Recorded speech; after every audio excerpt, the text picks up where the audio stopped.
So it seems like the Cowboys are moving on from Tyron Smith in 2024. And I'll tell you why that is one of the very worst moves they've made in years. Here we go.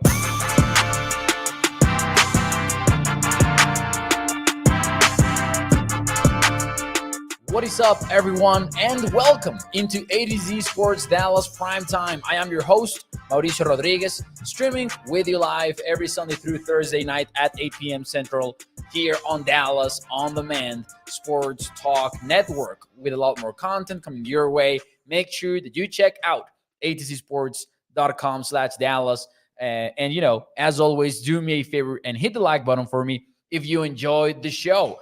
Big things happen on Saturday for the Cowboys. Big things. The Cowboys are reportedly unlikely to bring back Tyron Smith for the 2024 NFL season. And man, we got to talk about it because it's a complex conversation. We'll talk about the argument for not bringing him back. We'll talk about what we know happened. We'll talk about what very likely happened when these two sides sat down to have a conversation about what the future looked like for each of the parties. And we'll talk about my frustration and possibly and probably you guys' frustration with this decision by the Cowboys. Because I'm telling you, man, to me, this is one of the worst moves they made in years.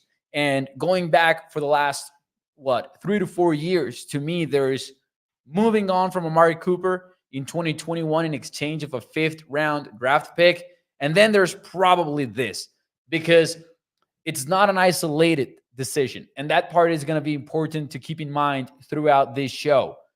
It's a terrible, bad decision within the context of what the Cowboys are trying to do, because it doesn't seem like they have a plan. It seems like if I fire up franchise mode in Madden and start a new game, I will have a better plan as to what I want to do with my team for the next 3 fictional seasons than what the Cowboys have planned for their own future. And we'll get to all of this, man. We'll get to all of this in the show. Let me say hi very quickly. We've got Catherine, we've got Daniel, we've got Ian. Shout out to Ian, by the way, ADZ Sports colleague of mine who got engaged this weekend. So drop those fire emojis for Ian here in the chat because I'm excited for him. He did sign a deal, not like Tyron Smith and the Cowboys.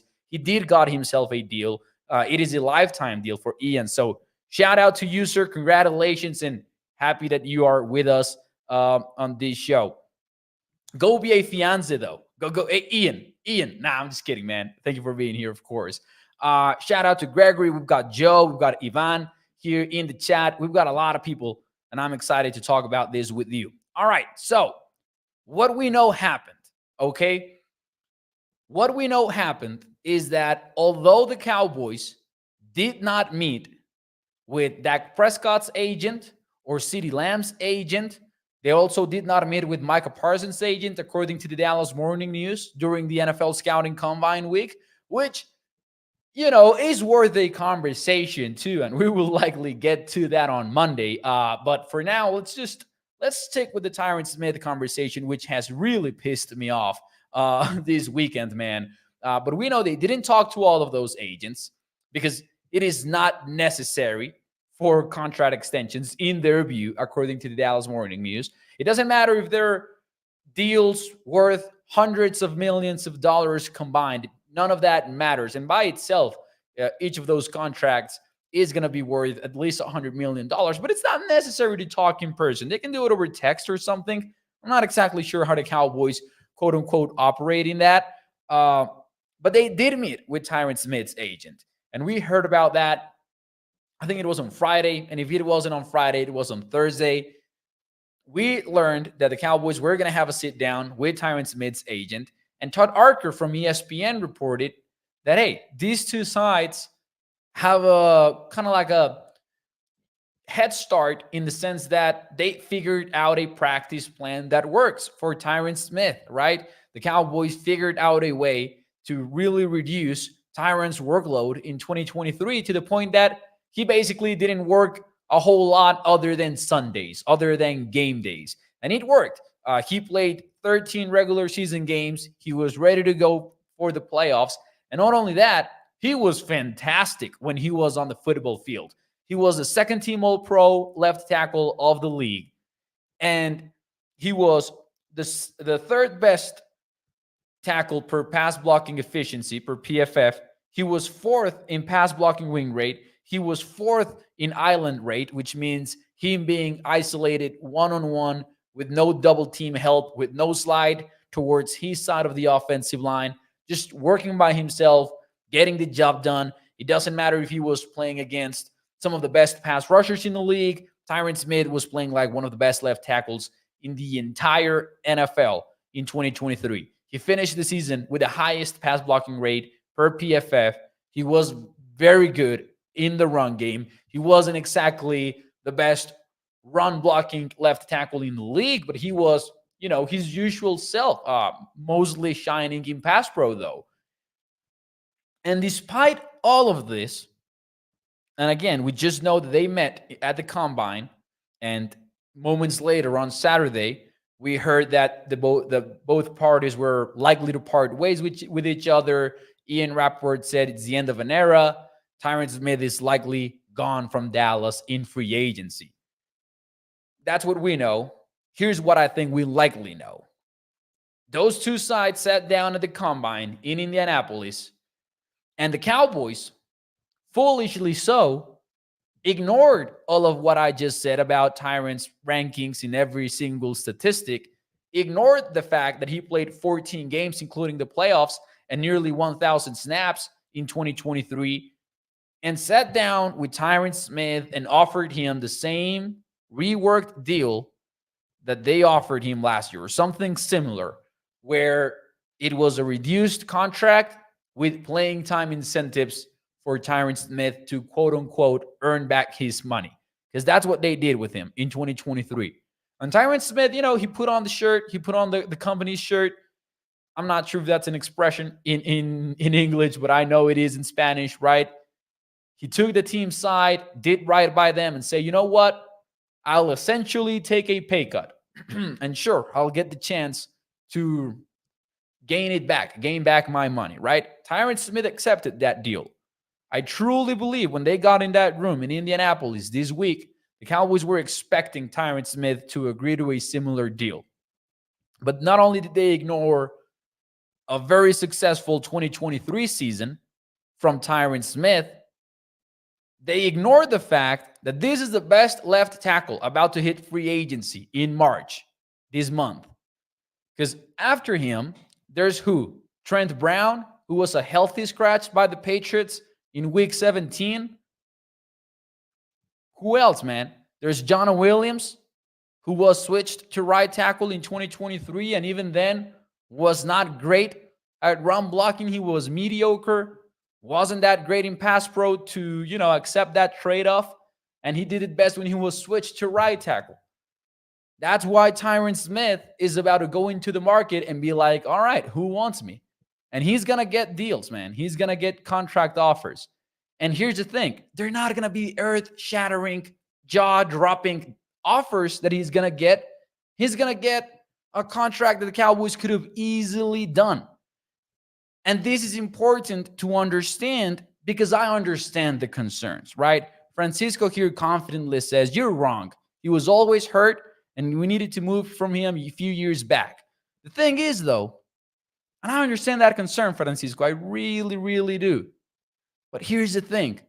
We got to stop acting like Tyron Smith was about to become the highest paid tackle in the league when he was not going to be that. He never was going to be that. Tyron Smith is going to sign for a deal somewhere else that the Cowboys could have easily done. And not only that, I'm going to put this into perspective right now.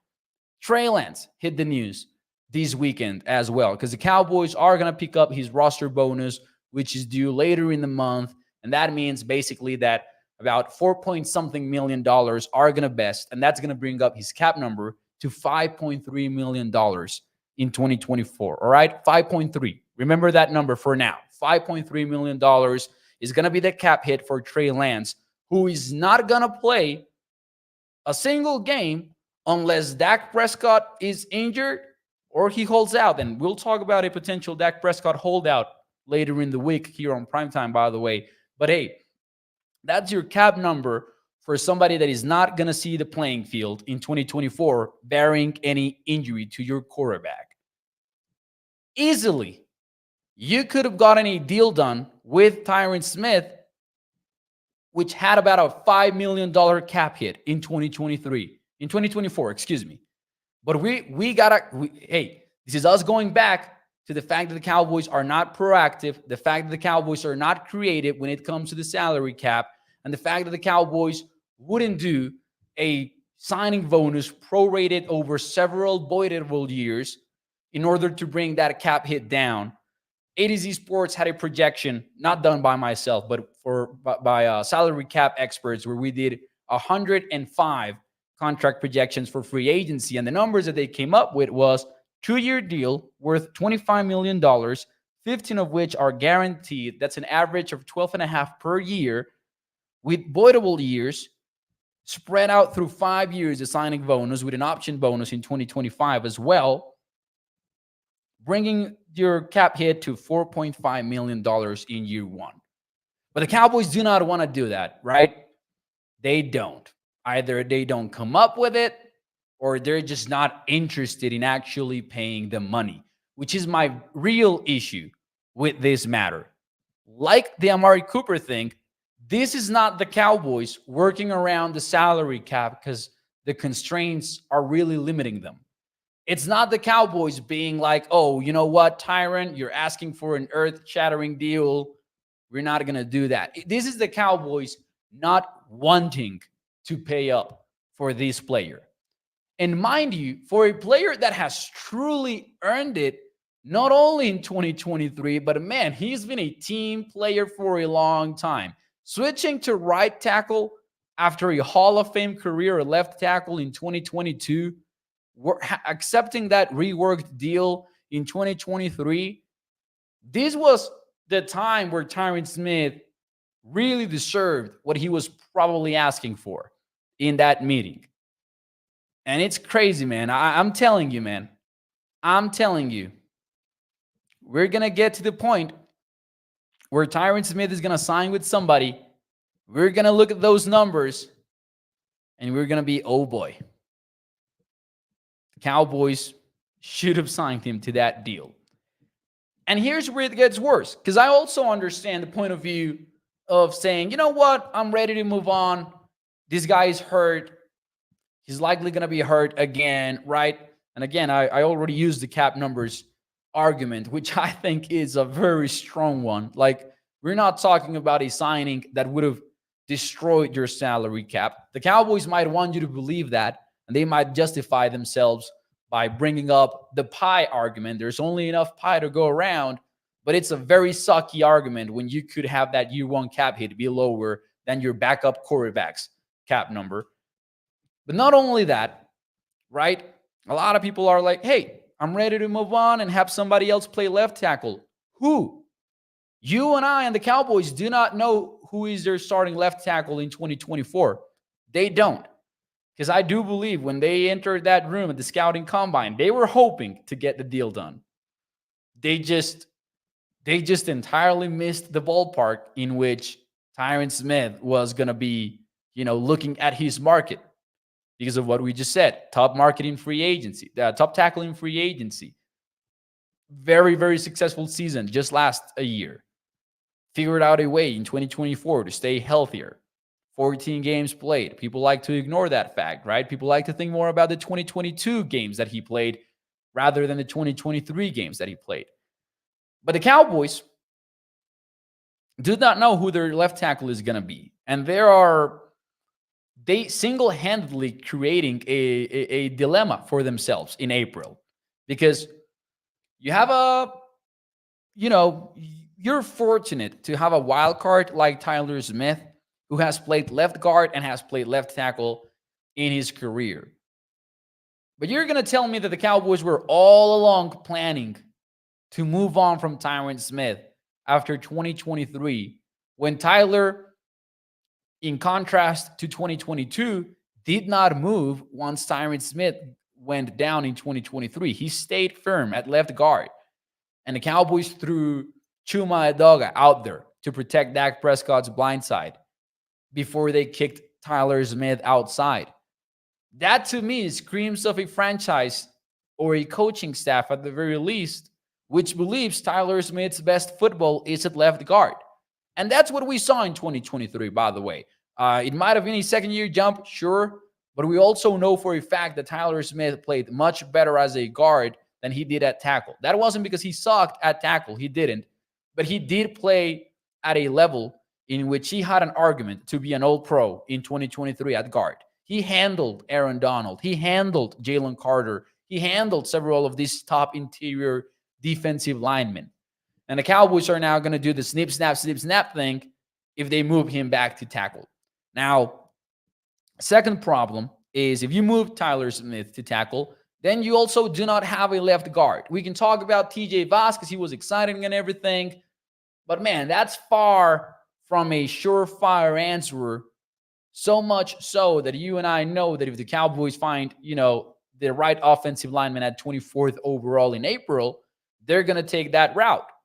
But then the problem is they're going to buy tickets to the most dangerous game in the NFL offseason, which is going into the NFL draft with a non-negotiable, absolutely need to draft type of need.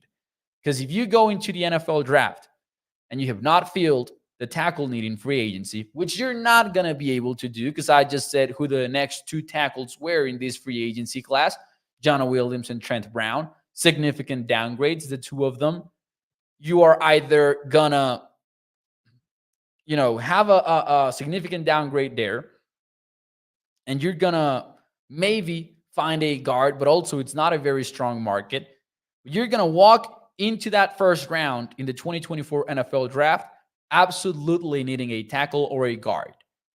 And that is never a good recipe for the NFL draft. And you and I can talk all we want about how this is a very deep draft class, right? But Troy Fautanu rose today in the NFL scouting combine, right? Along with several other players. And suddenly you're in this situation where you're risking reaching for a player, which in turn limits your success rates or expected success rates at the time you make a first-round draft pick. Think about the great picks that the Cowboys have made over the last few years.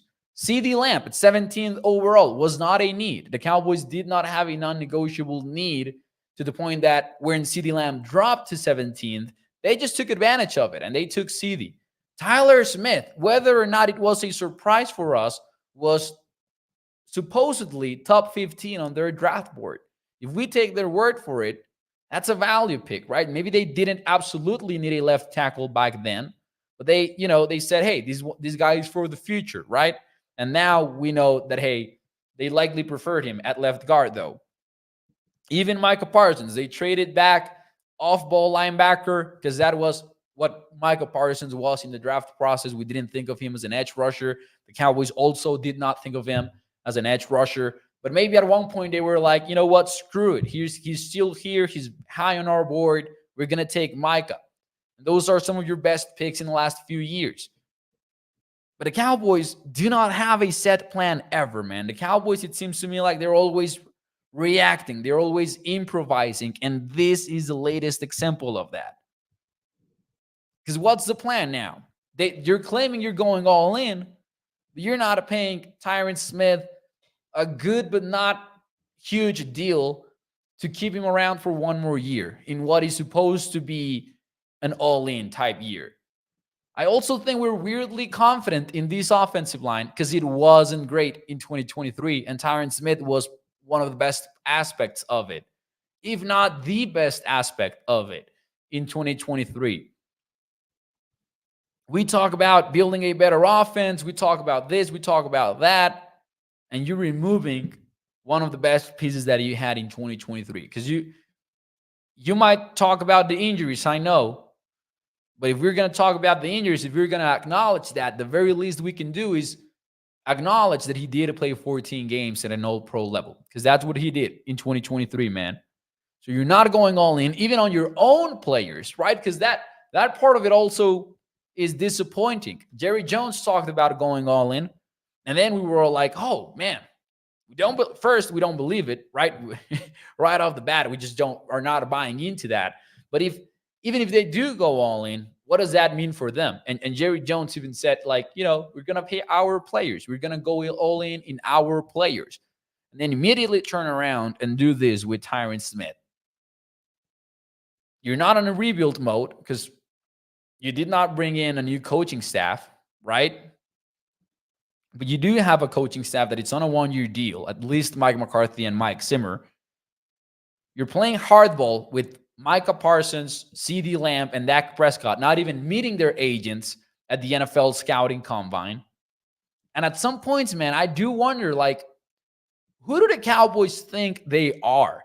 Do they think they're the Kansas City Chiefs, where players are going to want to sign with the team at discounts just to be with the Cowboys? Because they're not that team. They're not that franchise. And it's funny, man. Dak Prescott, franchise tagged back-to-back years. And I was looking at and I'm gonna read you these lists very quickly, man. And we're gonna expand on this tomorrow night.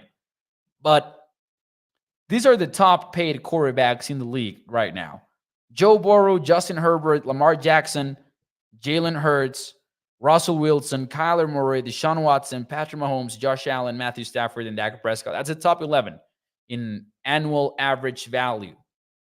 Out of those 11, there's only one guy other than Dak that has had these like public, ugly contract negotiations with its team. And it's Lamar Jackson and it's Dak Prescott. All of these other franchises, man, staying quiet, working in silence, and suddenly reporting on the agreed deal or the expectation for the deals. They're not out there basically making the QB the enemy, right? And being like, oh man, if we pay the QB, we're not going to be able to pay the other guys. Because simply, it's not true. The Cowboys just like to say it because they like to negotiate through the media. So you've got a front office that is playing hardball with their top players, including the quarterback. You've got a front office that is asking Tyron Smith, has given everything to the franchise, who's taking rework deals, who's switched positions after Hall of Fame careers. You've got a front office that is giving away a retirement of a player after a bad neck injury, because that's what Stephen Jones did last week, by the way. He gave it away.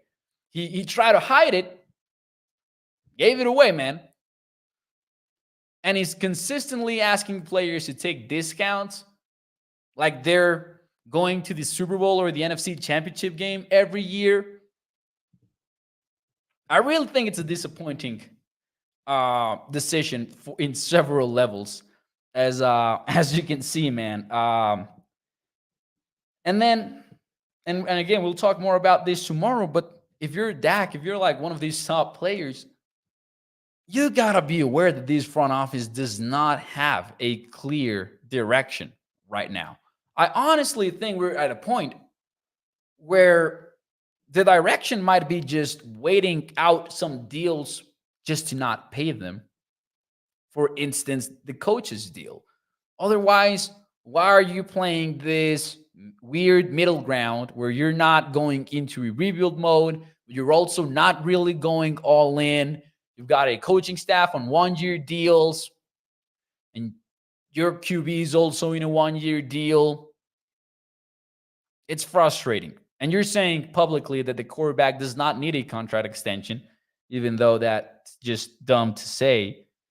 Because this is my thing. If you were to want to tear it all down, if you were going to say, you know what, screw it, bye-bye Tyron Smith, we're starting anew all across the board, then do it the right way. Trade players. Hell, find a way to get Dak to waive his no-trade clause and trade him. And I'm not for trading Dak Prescott. I really do think he's the best shot that the Cowboys have right now. But at least go down that path, right? Get something in return. When the Packers moved on from Aaron Rodgers, sure, it became official in April 25th, but we knew all along that Aaron Rodgers was going to be traded. By February, we knew he was headed to the Jets. Matthew Stafford was traded in January because these are proactive franchises that have a plan and then execute on it. They're just not reacting as they go, right? Improvising as they go, which is exactly what the Cowboys are doing right now.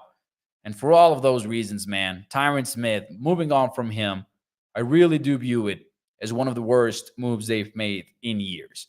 And a big part of it is a strong belief that they didn't want it this way. They didn't want it this way.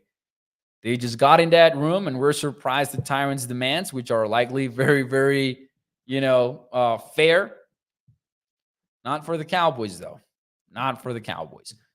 Sorry for my long rant. Let me get into the comments right here, because we've got all sorts of opinions right now here on the chat. Joel says, bring in Derrick Henry. I wouldn't get my hopes up, by the way. Cowboys not meeting with Dak Prescott's agent also means they didn't meet with Derrick Henry's agent. So we'll see there. The Cowboys are the Oakland A's, is Rex Morgan. Except the Morgan A's at least, have the Moneyball movie to think about and the Moneyball years to think about. Isidro says, Tyron is one of those players that you cannot believe is no longer in the locker room. I really do think, man, besides all of the objective stuff, just a little bit subjectively now, a little bit more of a fan type feeling, gotta hate it.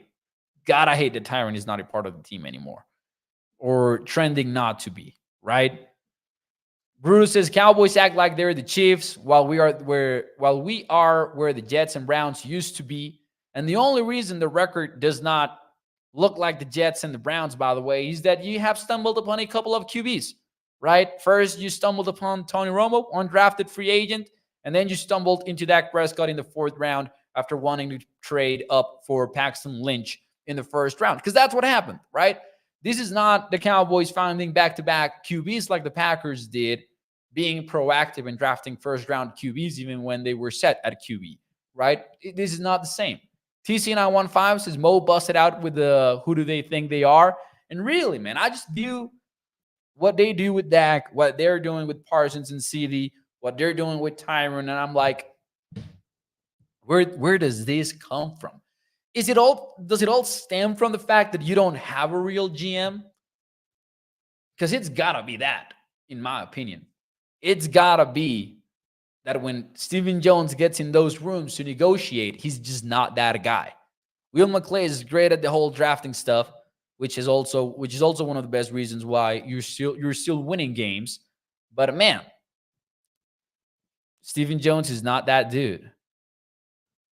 He's just not. Benny says Mo hasn't seen a Cowboys Super Bowl. Sorry, dude. Man, thank you. But also, like, I've gotten used to it by now. Man. Blaine says we're Cowboys fans. That doesn't mean we got to be a fan of their choking QBs, says Blaine. No, it doesn't mean that, but it also, kind of sucks that we all want to make it about the QB when we're seeing all of this toxicity in the front office, right?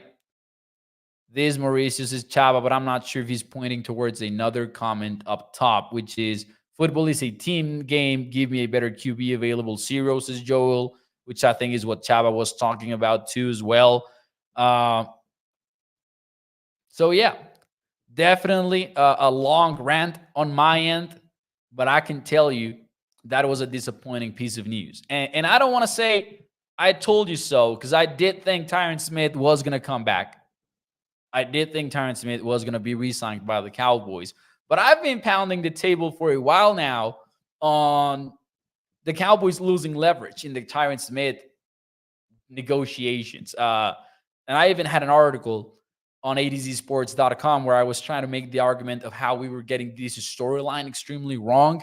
And the point of that article was, this is like, it felt for a long time that Cowboys Nation and even the media a little bit was just trying to find an answer to the question, is Tyron going to retire or not? Because it seemed like it was a yes or no thing. If he was going to retire, then that was it. But if he was not going to retire, surely he was going to come back to the Cowboys. That was like the assumption. But then you started seeing the free agency class. You started seeing how many teams needed an offensive tackle. And you were like, Do you think the Kansas City Chiefs don't want Tyron Smith on their team? Not gonna lie, I think he's got a good chance at becoming the next Marcus Ware, who goes to another team, a contending team, and then wins the Super Bowl.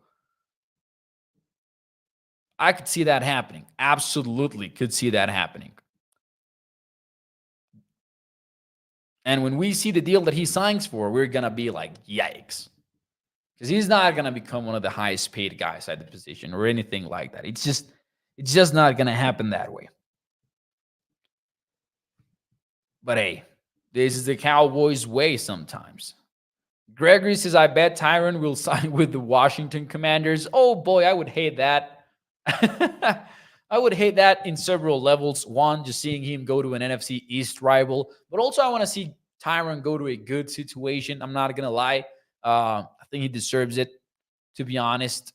Chava says, I want to see Tyron to the Chiefs and get his ring. Like, yeah, I'm all for that. Like Chava says here in the chat. I'm all for that. Joel's a side note, how arrogant is Caleb Williams? Oh, man, the Caleb Williams stuff has been an off-season topic through and through. I'm excited about Caleb Williams. I'm not going to lie. I also think it's a little bit overblown, just how his personality is. It's definitely a personality. Like, it's something to handle. But I'm also not so sure it's going to be like career sinking, as some people seem to believe. I'm excited about Caleb Williams in the NFL, and I'm pretty sure he's a Chicago Bear now. I think he gets a bad rap. And again, I do know and I'm aware of his personality, but I don't think it's that bad. Like, I don't think it's like, for example, Joel says, Johnny Manziel 2.0 meets Cam Newton. I understand. I fully understand where Joel is coming from, but I do think it's not that bad. Anyways, ladies and gentlemen, I needed that. I needed to bend. I needed to bend with you, and I'm excited. We got this out of the way.